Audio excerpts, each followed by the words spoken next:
Modul keempat, asesmen nasional dan raport pendidikan. A. Asesmen kompetensi minimum atau AKM. 1. Pengertian asesmen kompetensi minimum atau AKM. Asesmen merupakan penilaian kompetensi mendasar yang diperlukan oleh semua siswa untuk mampu mengembangkan kapasitas diri dan berpartisipasi positif pada masyarakat. 2. Tujuan asesmen kompetensi minimum atau AKM. Dalam pembelajaran terdapat 3 komponen terpenting, yaitu tujuan pembelajaran yang menetapkan tentang kompetensi yang diharapkan dapat dicapai oleh siswa, proses pembelajaran yang menetapkan tentang bagaimana cara untuk mencapai tujuan yang diharapkan, dan asesmen yang hasilnya dapat menggambarkan kompetensi apa yang sudah dicapai dari tujuan. Yang ketiga, komponen asesmen kompetensi minimum atau AKM, yaitu untuk memastikan mengukur kompetensi yang diperlukan dalam kehidupan juga sesuai dengan pengertian literasi membaca dan literasi numerasi sesuai dengan yang disampaikan terdahulu. Soal AKM diharapkan tidak hanya untuk topik atau konten tertentu, tetapi berbagai konten, berbagai konteks, dan beberapa proses kognitif. 4. Laporan hasil AKM.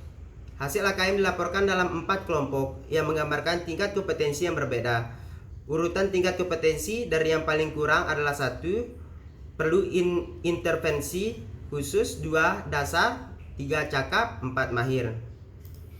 5. Pemanfaatan hasil AKM. A. Menguasai konten. B. Mengenai literasi dan numerasi. B. Asesmen survei karakter. Asesmen survei karakter adalah asesmen yang dirancang untuk mengukur capaian peserta didik dari hasil belajar sosial emosional berupa pilar karakter untuk mencetak profil pelajar Pancasila. C. Asesmen survei lingkungan.